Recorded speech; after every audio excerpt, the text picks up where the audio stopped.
अमावस्या के दिन सारे पितृदोष समाप्त हो जाएगा, सारा पितृदोष समाप्त। जिनके यहाँ पितृदोष होता है, काल सर्प दोष होता है, वास्तु दोष होता है, उनको ज़्यादा कुछ नहीं करना होना। महाराज एक बेल का फल लीजिए। क्या लेना है?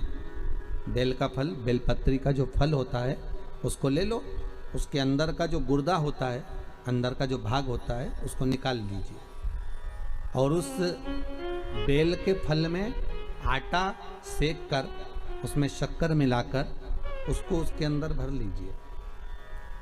अमावस्या के दिन सुबह 10 बजे से पहले उस बेल फल में, जिसमें तुमने पंजेरी भरी है, आटा सेक कर भरा है शक्कर के साथ में, उसको अपने घर में घुमाने के बाद में जिसको काल सर्प दोष बताया है, पितृदोष बताया है या वास्तु दोष का स्मरण बताया है, घर में सब दूर घुमाकर अपने परिवार का हाथ का स्पर्श कराकर पीपल के पेड़ के नीचे खड्डा खोदकर उस बेलपत्र के उस फल को दाब दीजिए। उस फल को उसमें दबा दीजिए। महाराज केवल एक अमावस्या करना रहता है, पितरों के दोष से मुक्ति मिलती है और हमारे घर के कार्य सफल होना प्रारंभ हो जाते हैं। कार्य की सफलता होती है, कार्य में सफलता प्राप्त होने लगती है।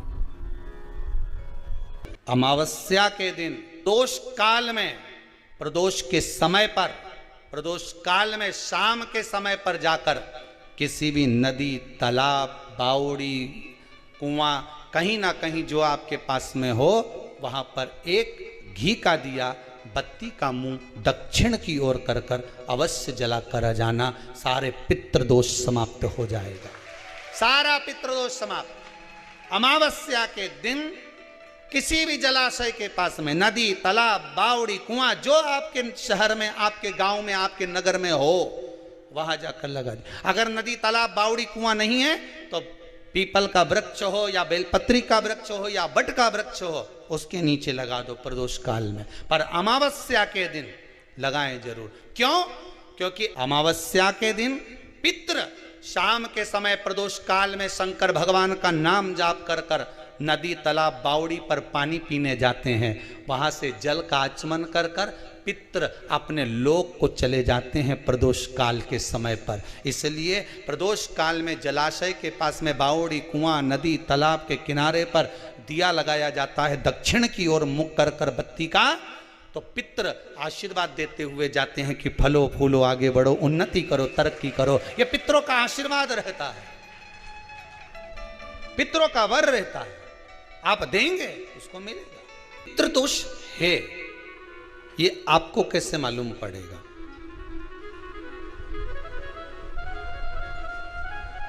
पितृ भूखे हैं, इसका तो वर्णन हमने पहले कर दिया कि रात्रि को जब आप सोने के बाद में 1-1.5 घंटे बाद अगर आपकी नींद खुल जाए, 1 घंटा 1.5 घंटा आप सो लिए, उसके बाद जो नींद खुली तो 1-1.5 घंटे तक अगर आपको नींद नहीं आ रही है, रात्रि को सोने के बाद में 1 घंटे बाद जब उठे तो आपको प्यास लग गई, भूख लगने लगी, प्यास लगने लगी कि मेरे को पानी पीना पड़ेगा, घबराहट हो रही, पानी पीना पड़ेगा। 1-1.5 घंटे सोने के बाद अचानक नींद खुले और आपको प्यास लगे, समझ लेना आपके पितृ भूखे हैं और प्यासे हैं, भूखे और प्यासे हैं, उनको जल की जरूरत है। किसी भी नदी में, सरोवर में, कुंड में, बावड़ी में, तालाब में, आप तीर्थ में जाकर जब स्नान करते हैं तो स्नान करने के बाद एक काम का नियम बना लो कि अपने हाथ की अंजलि में जल लेकर अपने पूर्वजों को देना है। प्यासे रहते हैं, भाग मांगते हैं, प्राप्त करना। 3 वृक्ष पितरों के तुल्य हैं। पहला पीपल, दूसरा बट वृक्ष, तीसरा बेलपत्र का वृक्ष। ये पितरों के तुल्य हैं।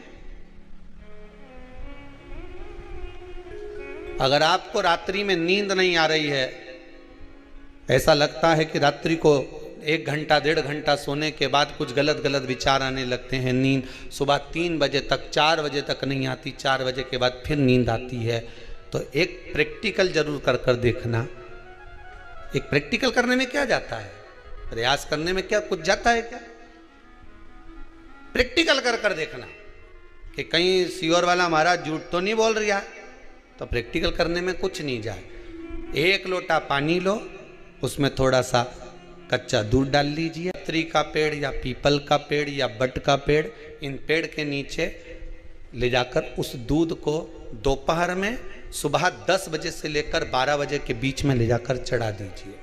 रात्रि को फिर ना आपको प्यास लगेगी ना भूख लगेगी। नींद एक बार लगी तो सुबह ही खुलेगी। प्रैक्टिकल करने में क्या जाता है? पानी डालने में तुम्हारा कुछ जाएगा? अरे बोलो तो सरी, प्रैक्टिकल करने में क्या जाता है? कुछ भी नहीं बिगड़ेगा। ये तो बस जल डालोगे तुम्हारा ही कुछ अच्छा हो सकता है, बाबा की कृपा। 3 वृक्ष पितरों के तुल्य हैं। पहला जम के बोलिए पीपल, दूसरा बट वृक्ष, तीसरा बेलपत्री का वृक्ष। तीनों पीपल के वृक्ष में 52,000 ब्राह्मण एक साथ निवास करते हैं, इसलिए पितृतुल्य है। बट वृक्ष ब्रह्मा जी के मस्तक से बना, इसलिए पितृतुल्य है। और बेलपत्री का वृक्ष माता पार्वती जी के अश्रु से बना।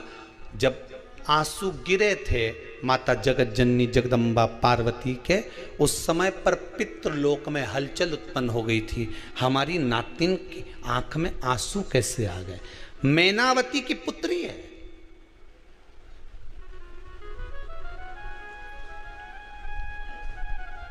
पितरों की नातिन, इसकी अश्रु कैसे गिर गए?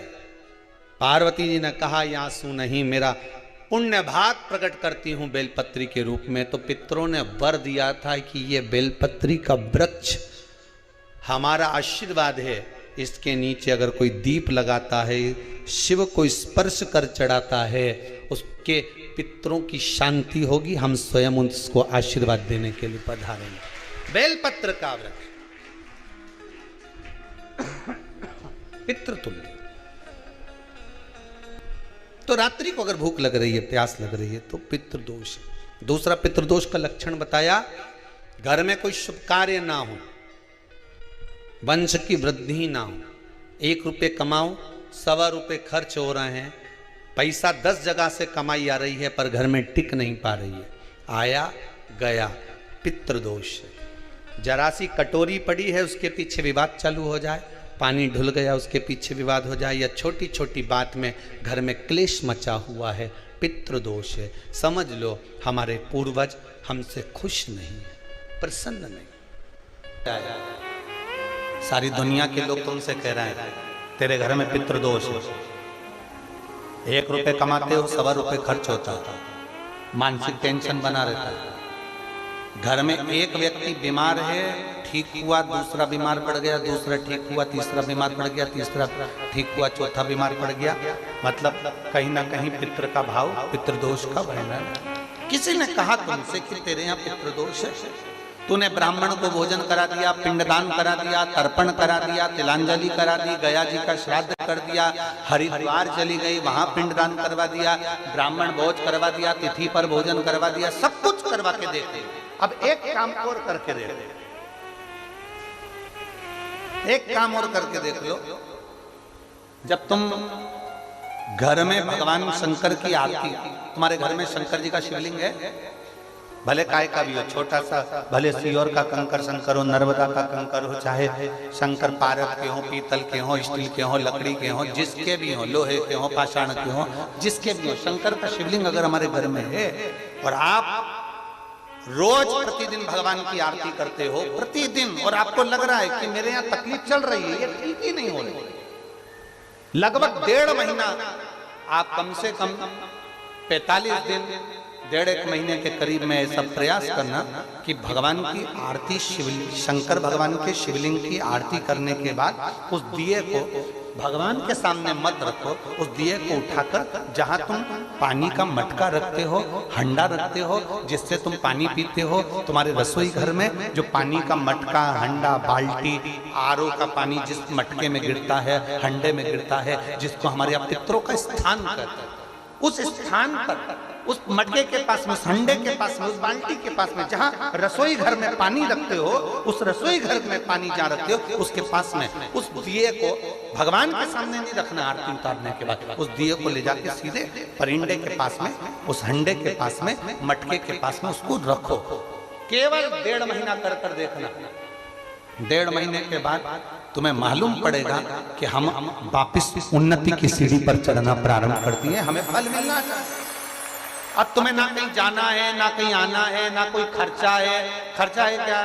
ईमानदारी से बोलो, कोई तुम्हारा लाखों का रुपया लग गया क्या? रोज आरती करते हो रोज आरती। बस आरती का नियम बना लो कि हमको पितृदोष किसी ने बोला है, हमारे घर में अशांति है, पितृदोष है, कोई कह रहा है कि तुम्हारे घर में पितृदोष है। हमने सब कुछ करके देख लिया, अब हमें ये करना है कि महादेव की आरती जब होती है तो उसकी ज्योत का दर्शन करने पर 1000 कपिला गाय के दान का पुण्य मिलता है। तो ये पुण्य हम हमारे पितरों को देते हैं, जिससे उनकी मुक्ति हो जाए और हमें आशीर्वाद प्राप्त हो।